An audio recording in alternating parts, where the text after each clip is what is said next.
আসসালামু আলাইকুম। কেমন আছেন আপনারা? আশা করি আপনারা সকলেই ভালো আছেন।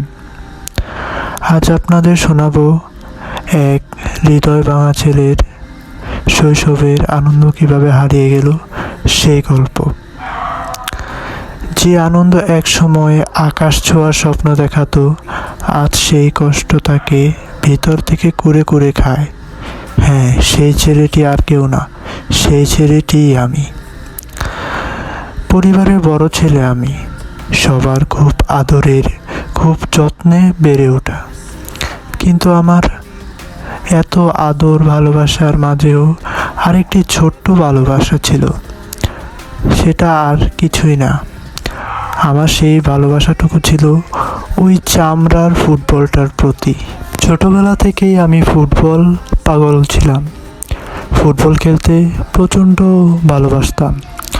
তো ছোটোবেলায় বন্ধুদের নিয়ে যখন মাঠে নামতাম, নিজেকে পৃথিবীর সবচেয়ে সুখী মানুষ মনে হতো। যখন আমরা খেলতাম তখন এলাকার কিছু মুরব্বীরা মাঝে মধ্যেই আমাদেরকে বকাঝকা করতো, শাসনের পাহাড় জমিয়ে রাখতো। তার মধ্যে আমি ছিলাম নাছোড়বান্দা। শত বকা খাওয়ার পরও সেই বল নিয়ে মাঠে আমি প্রতিদিনই উপস্থিত হতাম। কিন্তু তাদের বকা আমার গায়েই লাগতো না। খেলার নেশা যার রক্তে, তাকে কি আর রক্তচক্ষু দিয়ে থামানো যায়? কিন্তু সময় যে বড় নিষ্ঠুর। একে একে বন্ধুদের হারিয়ে যেতে দেখলাম, কারণ তারা মুরব্বীদের বকা খেয়ে আর খেলার মাঠে আসতো না।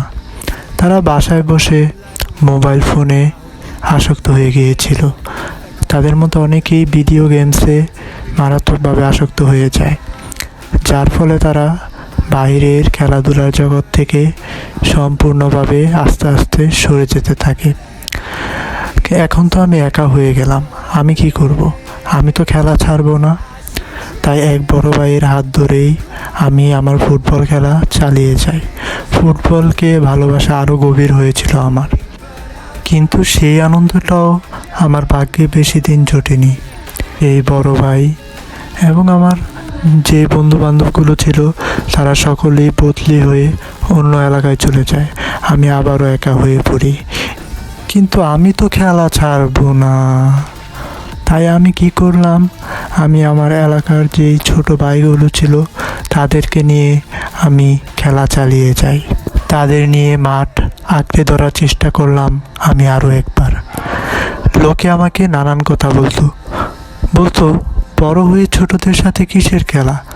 আমি হাসতাম, কারণ আমি জানতাম এই ছোট ভাইদের মাঝেই আমি আমার ফেলে আসা শৈশবকে খুঁজছি। কিন্তু সেটাও আমার ভাগ্যে বেশি দিন রইল না।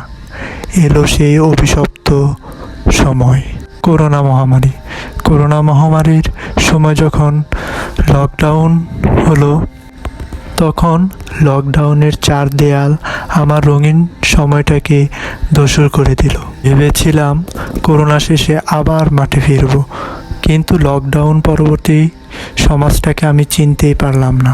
আমি পুরো হতভম্ব হয়ে গেলাম। আমি পুরো অবাক। মাত্র 14 থেকে 15 বছরের ছেলেরা মোবাইলের পর্দায় নাটক সিনেমা দেখে সেসব বাস্তবে মেলাতে শুরু করেছে। তারা ভালোবাসার নামে এক অসুস্থ প্রতিযোগিতায় মেতে উঠেছে। তারা এলাকার যে বাতাস আগে ঘামের গন্ধে আর গোলের চিৎকারে বাড়ি হতো, আজ সেখানে বিষাক্ত অসুস্থতা। আজ আমার বুক ফেটে চিৎকার করে বলতে ইচ্ছে করে, হে সমাজের অভিভাবক মুরব্বীরা, আজ আপনারা কোথায়? আমরা যখন গাম জড়িয়ে মাঠে ফুটবল খেলতাম, তখন আপনাদের নীতিবাক্যের অভাব ছিল না। আমাদের নির্মল আনন্দ আপনাদের চোখে পাপ ছিল।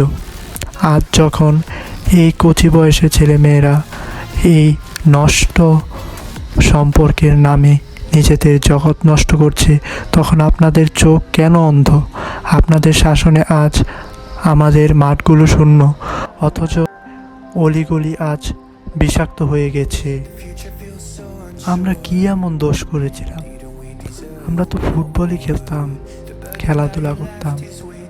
তবুও আপনারা আমাদের দোষ বের করে অত্যন্ত বকাঝকা করতেন। কিন্তু আজ ছেলেমেয়েরা যা করছে সেটা কি আপনাদের চোখে লাগে না?